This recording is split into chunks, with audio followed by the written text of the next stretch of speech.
자, 여러분 반갑습니다. 세 번째 영상이고요. 이번 그 본 시리즈에서 같은 경우에는 삼성전자 여러분들, 저는 삼성전자라고 얘기를 했지만 삼성 계열사 준비를 하는 데 있어가지고 어떻게 준비를 하는 게 좋을지 전기전자 학우들의 관점에서 한번 이야기를 진행을 하고자 이런 식으로 진행을 하고 있고요. 네. 이전 편에서 이제 첫 편에서 같은 경우에는 여러분들에게 어떻게 하면은 좀 삼성이라는 계열사를 엔지니어링적인 관점에서 좀 바라볼 수 있는지 설명을 드렸고, 두 번째 영상에서 같은 경우에는 각 계열사를 내가 어떤 전략으로 준비를 하는 게 좋을지를 삼성전자를 기준으로 설명을 드렸습니다. 그리고 이제 세 번째 편인데요. 역시 마찬가지로 삼성전자를 기준으로 했을 때 어떤 식으로 우리가 에세이를 준비를 하면 되는지 영상을 만들어 보려고 합니다. 그래서 저희는 뭐 하고 있다? 계속 이거 보고 있어요. 네. 채용 공고에서 어떻게 준비를 하면 되는지를 이야기를 하고 있고요. 에세이 얘기를 해야 되니까 네, 바로 들어가겠습니다. 사실 에세이 관련해서 전략들은 굉장히 많이 나와 있어요. 근데 이제 저도 현장에 있다가 이제 다시 학교로 온 입장에서 같은 경우에는 그 여러분들이 에세이를 쓰는 데 있어가지고 어떠한 마음가짐으로 준비를 하는 게 좋을지에 대해서 좀 이야기를 하고 싶어요. 그래서 제가 슬라이드에서도 이제 이렇게 얘기를 하고 있기는 하지만 에세이의 핵심은 뭐냐면은 나는 일할 준비가 되어 있어요. 라는 것을 여러분들이 어필하는 게 제일 중요합니다. 그래서 몇 가지 이제 여러분들 핵심적인 내용들을 제가 얘기를 했는데요. 일단 하나씩 봅시다. 자, 첫 번째, 제 생각에 제일 중요한 건 뭐냐면요. 두 가지씩이에요. 그래서 여러분들 어떤 에세이를 쓴다라고 하면은 우리나라에 이제 요런 얘기 많이들 하죠. 우리나라 글쓰기의 미덕은 미괄식이다라고 얘기를 하잖아요. 뭐 해서 그래서 나는 이렇게 생각을 한다라고 미괄식으로 많이들 쓰는데 이게 나이를 공개할 수는 없지만 여러분 제가 이 얘기를 할게요. 뭐냐면은 30대가 넘어가잖아요. 근데 여러분들이 심사하시는 분들은 대체로 30대 이상인 분들일 가능성이 굉장히 높습니다. 근데 이 30대가 넘어가면은 글을 웬만해서 끝까지 잘 안 읽으세요. 네. 근데 그렇기 때문에 여러분들의 어떤 핵심적인 아이디어, 여러분들이 하고자 하는 바가 뒤에 나와 있으면은 아마도 여러분들의 자소서를 읽으시는 분들이 그거를 안 볼 가능성이 있어요. 근데 그러면은 그 자소서에 있는 여러분들의 핵심 아이디어들이 표현이 안 돼 있다. 그럼 뭐다? 여러분만 손해예요. 그렇기 때문에 여러분들이 무엇을 구성을 하시든지 두 가지식으로 꼭 구성을 해 주십사라고 저는 좀 부탁을 드리고 싶고요. 그리고 요거는 제가 이제 저희 학생들이랑 이야기를 하면서 사실 좀 놀란 거지만 중요하다고 생각을 하지만 역시 이야기를 합니다.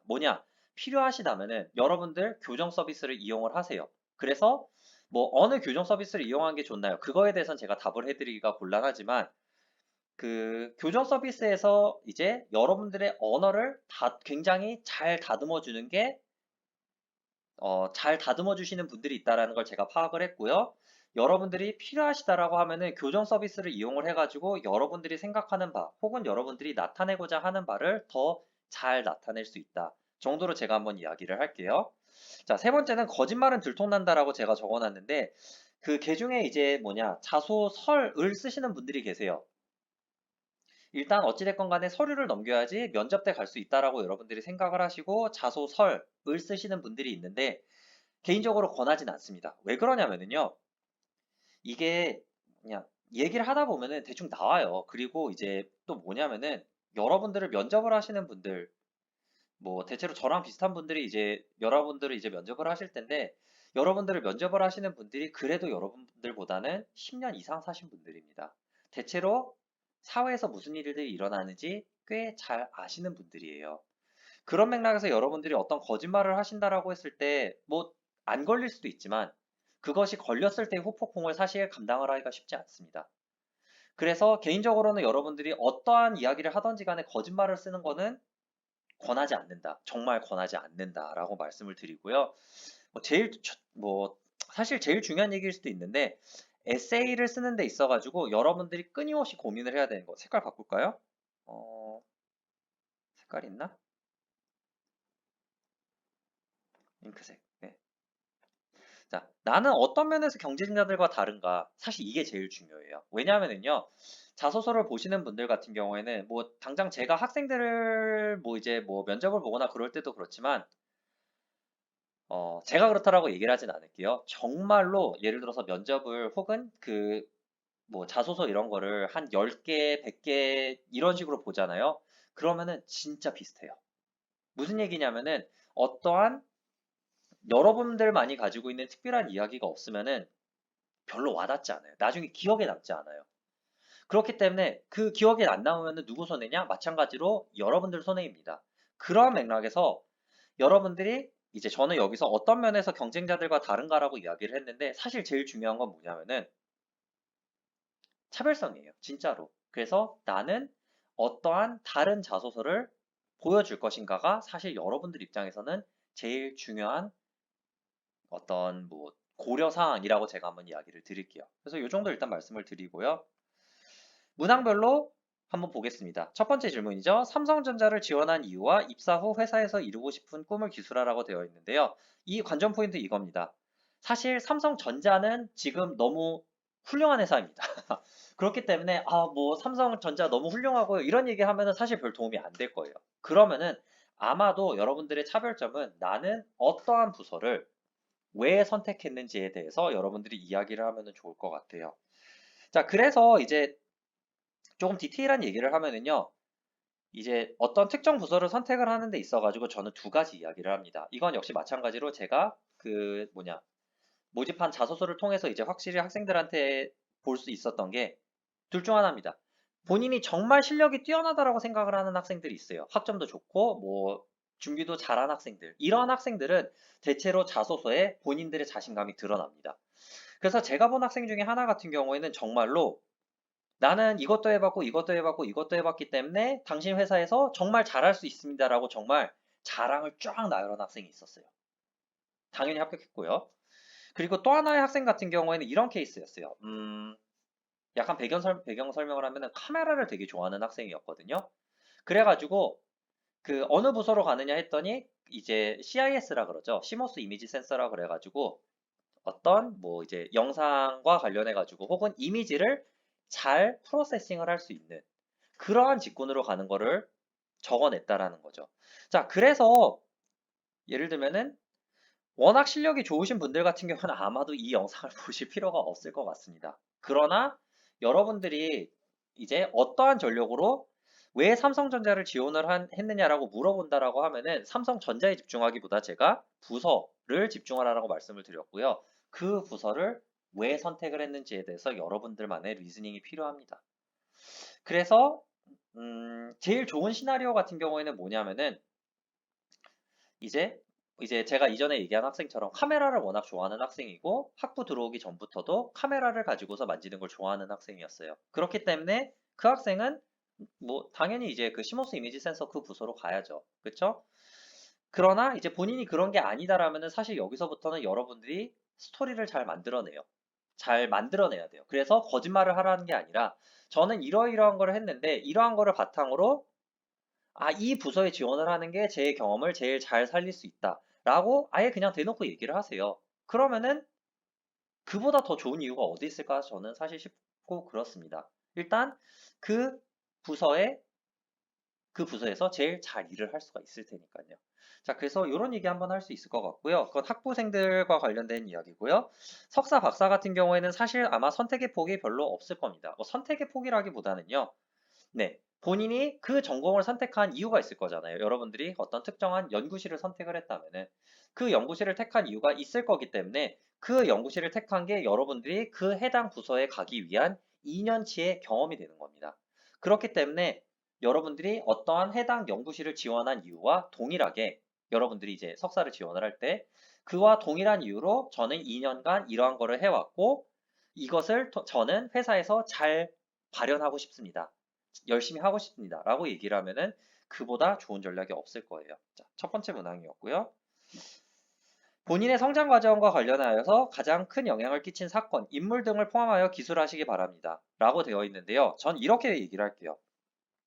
관전 포인트는 무슨 이야기를 하고 싶은가라고 얘기를 했는데 사실 숨은 질문은 우리는 왜 당신을 뽑아야 하나요? 라는 질문이에요. 비전공적인 관점에서.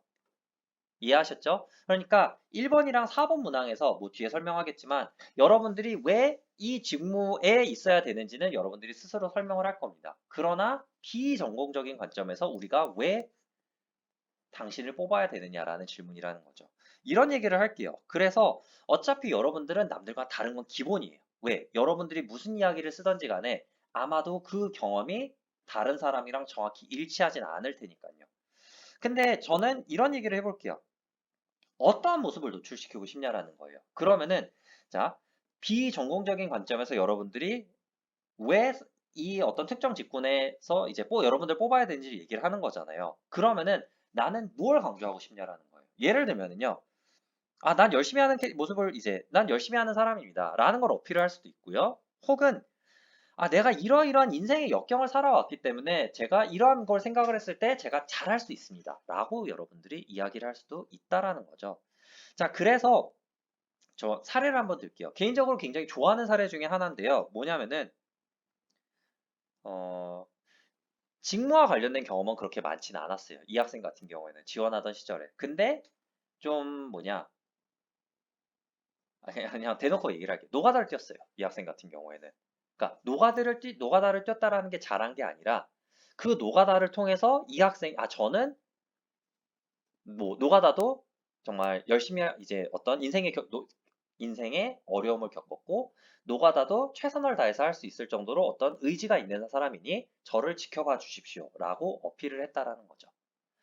그래서 그러면은 이제 이 영상을 보시는 분들 입장에서 그럼 노가다를 써야 되나? 그게 아니라 여러분들만의 어떤 스토리가 있을 거고요. 그 스토리를 통해서 여러분들이 어떠한 캐릭터인지를 어필하고 싶은 그런 게 있을 거고요.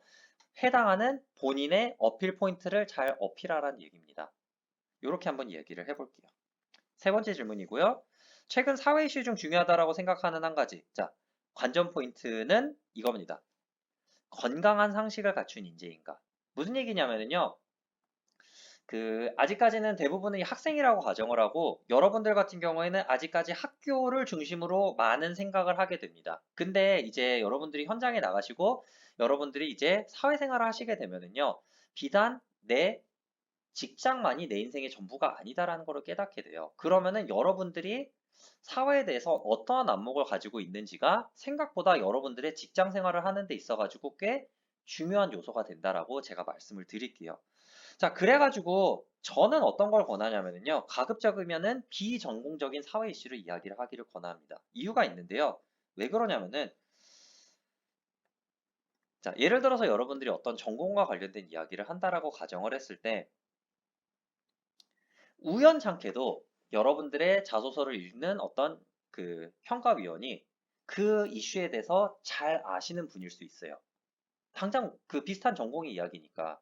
그러면은 여러분들이 역시 마찬가지로 여러분들이 그 어떤 해당한 이슈에 대해서 정확히 알고 있으면 다행이지만 여러분들이 정확히 잘 알고 있지 않다라면은 마이너스가 될 수 있다라는 거예요. 근데 반대로 전 이런 얘기를 해볼게요. 이거를 여러분들이 역발상으로 어떻게든 생각할 수 있냐면은 자, 해당하는 면접관은 그거에 대해서 어떤 이슈에 대해서 여러분들보다 일반적으로는 더 잘 알 수 있어요. 그러나 이런 경우도 있거든요. 예를 들어서 제가 즐겨보는 테크 유튜버들이 몇 명 있는데 어느 테크 유튜버가 뭐 예를 들면은 어떤 이제 갤럭시 엑시노스 이제 프로세서에 대해서 뭐 잘 리뷰를 했는데 여러분들이 그 테크 리뷰어만큼이나 갤럭시 엑시노스에 대해서 잘 알아요. 그러면은 여러분들이 가지고 있는 지식이 어떤 여러분들을 평가하는 그분보다 더 뛰어날 수가 있겠죠. 그러면은 뭐다? 플러스가 돼요. 그러나 그게 아니라 여러분들이 약간 본인도 긴가민가한데 그러한 어떤 뭐 전공과 관련된 사회 이슈를 가지고서 썰을 풀어낸다면은 그게 안 좋을 수도 있기 때문에 이러한 맥락에서 저는 내가 어떤 면접위원보다 더 뛰어난 지식으로 면접위원을 압도할 것이냐 아니면은 조금 이제 전략적으로 비전공적인 사회 이슈를 제가 뭐 여기도 얘기를 하지만 비전공적인 사회 이슈를 여러분들이 풀어낼지를 한번 생각을 했으면 좋겠다라는 거예요. 요 정도 말씀드리고요. 그래서 비전공적인 사회 이슈를 다룰 때 같은 경우에 전 이렇게 얘기를 할게요. 반드시 대중적인 이슈가 아니어도 돼요. 왜 그러냐면요. 대중적인 이슈를 다루게 될 때의 장단점은 뭐냐면은 자, 여러분들 평가위원회 입장에서 같은 경우에는 여러분들이랑 비슷한 자소서를 뭐 최소한 10개, 20개, 30개, 40개를 보게 될 수 있어요. 그럼 뭐냐? 여러분들이 대중적인 이슈를 다루게 될 때 비슷한 의견을 갖고 있는 학생이 있을 수가 있다라는 거죠. 그러면은 비슷한 의견을 누가 갖고 있게 된다라면은 그것을 평가하는 평가위원 입장에서 여러분의 생각은 그거는 독창적인 생각이 아니게 될 가능성이 있어요. 누구 손에다? 여러분들의 손해일 가능성이 굉장히 커요. 그러한 맥락에서 저는 수능 관전 포인트라고 해서 독창적인 견해를 제가 말씀을 드렸는데 여러분들의 독창적인 견해, 그러나 그것이 사회의 어떤 안 좋은 어떤 마이너스적인 독창적인 견해가 아니라 플러스적인 독창적인 견해라고 했을 때 그러한 독창적인 견해가 무엇인지 그것을 나타낼 수 있다라면은 저는 마이너한 이슈든지 어떤 좀 대중적인 이슈든지 간에 여러분들이 잘 선택하면은 된다라고 말씀을 드릴게요. 자, 네 번째 마지막입니다. 결국은 핵심이 이게 뭐 지원한 직무 관련 본인이 갖고 있는 전문 지식 경험, 네, 즉 뭐다? 이 문항 4번에 여러분들이 여태까지 해온 모든 어떤 전공과 관련된 경험들을 다 녹여내야 됩니다. 그래서 저는 AKA 왜 우리가 당신을 뽑아야 하나요? 왜 우리가 당신을 뽑아야 하나요? 라고 이야기를 했는데 결국 그 얘기예요. 왜 우리가 이제 여러분들을 뽑아야 되는지 이야기를 해달라고 하는 겁니다. 자, 그래서 역시 주의사항 얘기합니다. 본인이 왜 해당 직무를 잘할 수밖에 없는지 어필하세요. 그치만 주의사항은 뭐다? 거짓말 절대 하지 마세요. 왜냐하면은 저도 이제 뭐 학생들을 좀 뽑고 학생들이랑 이야기를 해보고 하는데 이렇게 말씀을 드릴게요. 생각보다 학부 레벨에서 여러분들이 건드릴 수 있는 것들이 굉장히 제한적입니다. 그렇기 때문에 여러분들이 뭔가 나는 튀는 경험을 하겠다라 그래서 직무 관련해서 저는 이런 걸 했어요 라고 이야기를 했는데 그게 거짓말이잖아요. 저는 99%의 확률로 그거 이제 평가위원들이 잡아낸다라고 생각합니다. 그렇기 때문에 절대 거짓말 하지 마세요. 그리고 뭐 이런 얘기 정도 조금 더 할 수 있을 텐데 여러분들은 가서 처음 일하는 거예요. 그렇기 때문에 여러분, 전 이것도 잘하고 저것도 잘해요라고 모든 걸 다 잘한다라고 해가지고 이 아다르고 어다르다고 약간 자랑이 아닌 자만을 하시게 되잖아요. 그럼 그게 아마 또 마이너스가 될 수 있어요. 그렇기 때문에 뭐다? 저는 잘할 수 있어요. 그러나 가서 최선을 다하겠습니다. 약간 그런 어떤 논조로 여러분들이 작성을 해주면 좋을 것 같고요. 개인적으로 안타까운 건 뭐냐? 요즘의 트렌드는 중고 신입입니다. 뭐냐면은 신입인데 이미 이거를 할 줄 아는 사람을 원한다라는 거예요. 사실 이게 되게 우스운 거긴 한데 이것도 언젠가 제가 또 이야기를 풀겠습니다. 그러나 이 트렌드에 대해서 제가 뭐라고 그럴 수 있는 상황은 아닌 것 같고 일단 여러분들도 받아들여 주시기 바라고요. 그 뭐냐 당장 지원하시는 분들 같은 경우는 여러분들의 스토리를 잘 녹여내시는 게 중요하겠지만 여러분들이 채용까지 아직 시간이 좀 있으시다. 뭐 당장 영상을 보시는 학부 3학년 혹은 2학년들은 미리 준비하시는 걸 권합니다. 역시 이와 관련해서 뭘 준비를 해야 되느냐 다른 영상에서 제가 한번 만들어 보겠습니다. 자, 그래서 요약입니다. 그래서 핵심은 이거예요. 나는 일할 준비가 되어 있고 나는 시키면은 잘할 수 있다라는 거를 여러분들이 에세이에서 보여주실 수 있으면 돼요. 그래서 전공적으로 네. 난 이렇게 잘할 수 있다. 그리고 비전공적으로 나는 이렇게 마음가짐이 준비가 되어 있다라는 거를 여러분들이 보여주실 수 있을 거고요. 3번 문제에서 강조하는 거는 여러분들이 얼마나 창의적인가를 보여주는 거고요. 그리고 동기부여죠. 나는 여기서 꼭 이래야 된다라는 거를 물어보는 게 문항 1번이었습니다. 그래서 요 정도 얘기를 하면은 제 생각에는 여러분들 이제 삼성전자 채용과 관련해서 가장 중요한 얘기들은 했다라고 생각을 하고요. 역시 마찬가지로 여러분들 이 영상에서도 여러분들이 궁금한 거나 아니면은 다뤄줬으면 하는 내용들이 있다라고 하시면은 알려주시고요. 제가 댓글들 보고 최대한 답변해 드리면서 네, 여러분들한테 좋은 정보 드릴 수 있도록 한번 마련해 보겠습니다. 그래서 네. 이런 얘기 하면 항상 우스운데요. 구독과 좋아요 꼭 부탁드리고요. 네. 네, 언제든지 궁금하신 내용들이 있다라면 댓글로 알려주시고 저는 여러분들에게 좋은 영상으로 한번 화답해 보도록 하겠습니다. 저는 여기까지 하겠습니다. 그럼 안녕!